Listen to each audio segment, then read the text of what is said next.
Jalan ke Jakarta, ketemu Bu Tini. Selamat berjumpa kembali kita dalam renungan pagi hari ini. Puji Tuhan, haleluya. Apa kabarnya Bapak Ibu yang diberkati Tuhan? Kiranya kita semua ada dalam perlindungan Tuhan dan diberkati Tuhan. Kita masuk di dalam doa. Kami mengucap syukur Tuhan buat kebaikan Tuhan pada saat pagi hari ini. Dan sebentar kami akan mendengarkan renungan firman Tuhan. Berbicaralah Tuhan melalui hamba-Mu, singkapkan firman-Mu Tuhan. Bahkan kami yang mendengarkan firman Tuhan diberkati dan kami mendapatkan berkat daripada Tuhan. Bahkan juga pujian penyembahan yang kami naikkan menjadi dupa yang harum menyenangkan hati Tuhan. Kami siapkan hati kami untuk kami boleh fokus mendengarkan renungan firman Tuhan, bahkan mempermuliakan nama Tuhan. Di dalam nama Tuhan Yesus Kristus, haleluya, amin. Puji Tuhan.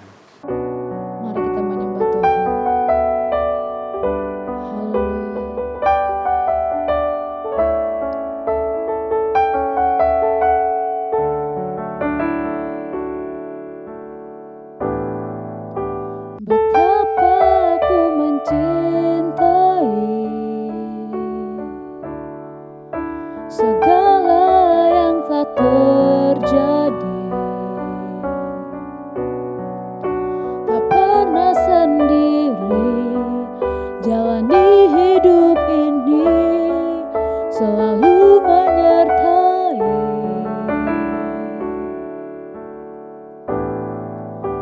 Betapa aku menyadari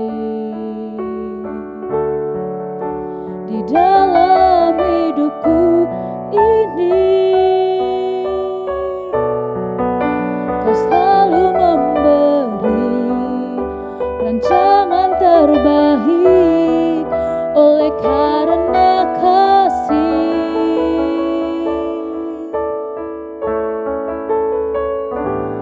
Bapa, sentuh hatiku, ubah hidupku menjadi yang baru, bagai emas yang murni. Kau membentuk bejana hatiku. Bapa, ajarku mengerti sebuah kasih yang selalu memberi, bagai air mengalir yang tiada pernah berhenti.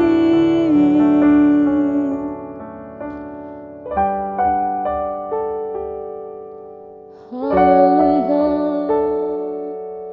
haleluya.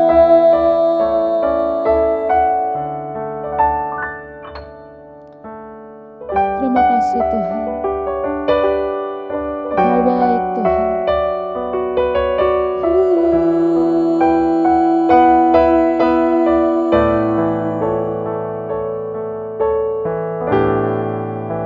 Betapa aku menyadari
Puji Tuhan.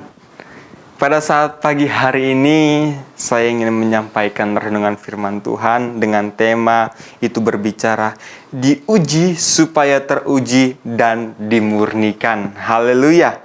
Ayat pokoknya dalam Amsal pasal yang ke-30, ayat yang ke-33, kita bacakan bersama-sama. Sebab kalau susu ditekan, mentega dihasilkan. Dan kalau hidung ditekan, darah yang keluar. Dan kalau kemarahan ditekan, pertengkaran timbul. Kalau kita mau melihat dalam terjemahan lamanya, saya bacakan, Bapak Ibu boleh mendengarkan. Dalam terjemahan lama dikatakan, susu ditumbuk menjadi mentega, dan hidung ditumbuk keluar darah, dan amarah digalakkan menjadi perkelahian. Kalau kita mau melihat di ayat ini bagaimana berbicara tentang suatu hal yang artinya itu akan dimurnikan. Aslinya itu akan keluar. Kita mau melihat susu ditumbuk menjadi mentega. Hidung ditumbuk keluar darah. Jelas Bapak Ibu ya. Kalau misalnya hidung kita mungkin terbentur atau tertumbuk gitu kan, ditinju, pasti yang keluar adalah darah. Kalau hanya ditekan gini aja, pasti yang keluar apa? Bapak Ibu pasti sudah tahu ya. Kalau misalnya lagi apa? Amarah digalakkan, amarah itu dibesar-besarkan kembali, akan menjadi sebuah perkelahian. Akan ada hal-hal yang jahat. Artinya apa? Di dalam itu tidak ada yang baik kalau ada perkelahian. Dan di sini kalau kita mau melihat, dalam ayat ini disampaikan oleh Agur bin Yake. Siapa itu Agur bin Yake ini? Kalau memiliki arti itu, Agur bin Yake itu adalah Agur si anak saleh. Yakeh dalam bahasa Ibrani yang artinya patuh. Itu berhubungan juga dengan Yikakia dalam bahasa Ibrani ya, yang artinya kepatuhan dan kemurnian. Jadi Agur bin Yake ini juga adalah anak yang takut akan Tuhan. Dia patuh, anak yang saleh, dekat dengan Tuhan. Makanya kalau kita mau melihat di ayat yang ke-7 sampai yang ke-9, Agur bin Yake mengatakan begini, dua hal aku mohon kepadamu Tuhan, jangan itu kau tolak sebelum aku mati, yakni jauhkanlah daripadaku kecurangan dan kebohongan. Jangan berikan kepadaku kemiskinan atau kekayaan, biarkanlah aku menikmati makanan yang menjadi bagianku. Supaya apa? Supaya kalau aku kenyang, aku tidak menyangkalmu dan berkata, siapa Tuhan itu? Atau kalau aku miskin, aku mencuri dan mencemarkan nama Allahku. Yake adalah, Agur bin Yake ini adalah orang yang berpikir sebelum bertindak. Dia mengatakan begini karena dia tahu, karena ketika dia mengalami kekayaan, dia bisa memiliki potensi untuk melupakan Tuhan. Karena ada rasa memuaskan diri, puas akan kehidupannya. Dan di situ pun akan teruji mana orang yang murni hatinya kepada Tuhan. Dan dalam setiap ujian itu Bapak Ibu yang berkati Tuhan ya, kalau kita mau melihat dalam sebuah ujian di sekolah misalnya, pasti ada yang namanya pilihan ganda. Ada pilihan yang benar dan pilihan yang salah.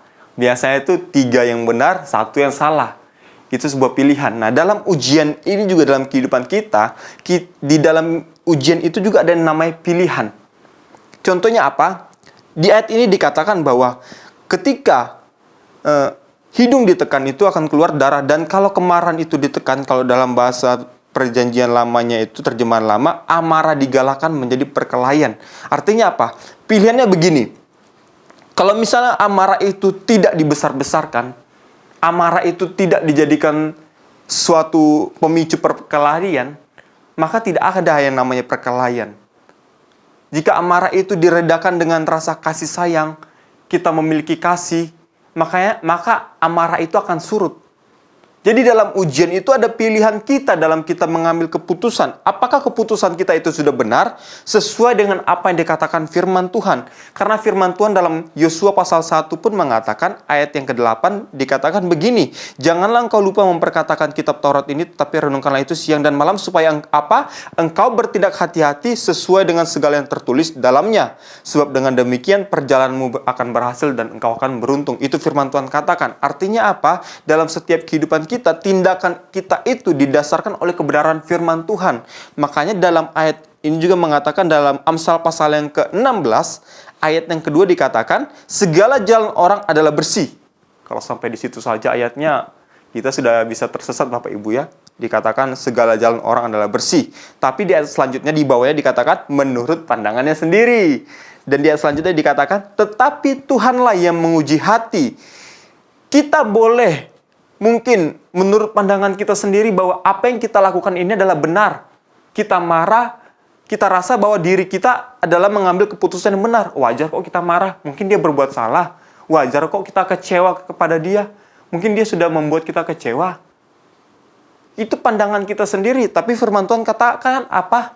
Milikilah kasih, saling mengampuni, saling mengasihi. Kasihilah musuhmu, firman Tuhan katakan. Makanya kembali lagi firman Tuhan katakan, tetapi Tuhanlah yang menguji hati, Tuhanlah yang membuat keputusan. Banyaklah rancangan di hati manusia, tetapi keputusan Tuhanlah yang terlaksana dalam setiap kehidupan kita, Bapak Ibu yang diberkati Tuhan. Oleh sebab itu dalam setiap kehidupan kita, ketika ada ujian yang terjadi, kita mau mengambil pilihan yang mana? Mau mengikut akan kebenaran firman Tuhan, atau mengikuti keinginan kita sendiri? Itu merupakan suatu pilihan dalam setiap kehidupan kita. Dan dalam 1 Tesalonika 5 ayat yang 23 pun katakan begini, semoga Allah damai sejahtera menguduskan kamu seluruhnya, dan semoga roh, jiwa, dan tubuh terpelihara sempurna dengan tak bercacat pada kedatangan Yesus Kristus Tuhan kita. Jadi dalam setiap kebenaran firman Tuhan yang ingin disampaikan adalah, kita itu tidak memiliki cacat celah di hadapan Tuhan. Tubuh, jiwa, dan roh harus kita jaga. Tubuh kita jaga dengan apa? Berolahraga, melakukan aktivitas sehingga tubuh kita sehat. Jiwa kita harus memikirkan hal-hal yang baik, hal-hal yang positif. Kita harus membawa hal-hal yang baik dalam setiap kehidupan kita. Bahkan roh kita harus mendekatkan lagi kepada Tuhan. Untuk kita boleh menjadi orang-orang yang berkenan kepada Tuhan. Jangan sedikit-sedikit kita mungkin memiliki kekecewaan. Dalam permasalahan kita memiliki amarah. Contohnya dalam pekerjaan ini. Contohnya Bapak Ibu yang berarti Tuhan ya, misalnya kita melihat ada seseorang yang sebenarnya dia tidak harus naik pangkat, tetapi karena mungkin ada satu dan lain hal, dia naik pangkat, kita tidak naik pangkat, padahal kita lebih layak daripada orang tersebut. Akhirnya kita mengatakan, kok bisa dia naik pangkatnya? Kok bisa dia? Atau kan saya yang lebih cocok. It's my dream, not her. Itu bahasa ini ya. Kerennya sekarang ini cerita-ceritanya. Atau mungkin katanya, aku benci gitu kan. Kenapa harus dia? Tapi firman Tuhan katakan apa? Kasihilah sesama manusia. Ketika kita pun dalam persoalan, mungkin kita melihat sesuatu yang tidak sesuai dengan pikiran kita, firman Tuhan katakan apa? Lihat kembali kebenaran firman Tuhan. Apakah itu sudah benar ataukah itu salah? Apakah itu sesuai dengan kebenaran firman Tuhan atau tidak? Bahkan di dalam 1 Petrus pasal 1 ayat 6-7 dikatakan, bergembiralah kan ahli itu. Hal itu apa? Dalam persoalan, sekalipun sekarang ini kamu seketika harus berduka cita oleh berbagai-bagai pencobaan. Maksudnya apa Bapak Ibu diberkati Tuhan? Maksudnya ialah untuk memurnikan imanmu yang jauh lebih tinggi nilai daripada emas yang panah yang diuji kemurnian dengan api, sehingga kamu memperoleh puji-pujian dan kemuliaan dan kehormatan pada hari Yesus Kristus menyatakan dirinya. Bapak Ibu dan berkati Tuhan, dalam Yakobus pasal 1 ayat yang ke-12 juga dikatakan, berbahagialah orang-orang yang bertahan dalam pencobaan, sebab apabila ia sudah tahan uji, ia akan menerima mahkota kehidupan yang dijanjikan Allah kepada barang siapa yang mengasihi Dia. Arti dalam setiap kehidupan kita Bapak Ibu, dalam ujian yang kita hadapi, akan ada pilihan-pilihan yang harus kita ambil, akan ada keputusan-keputusan yang harus kita ambil. Semuanya untuk apa? Untuk memurnikan iman kita kepada Tuhan. Apakah kita hidup tidak bercela, ataukah kita hidup di dalam dosa? Semuanya ada dalam setiap pilihan dan kehidupan kita pribadi lepas pribadi.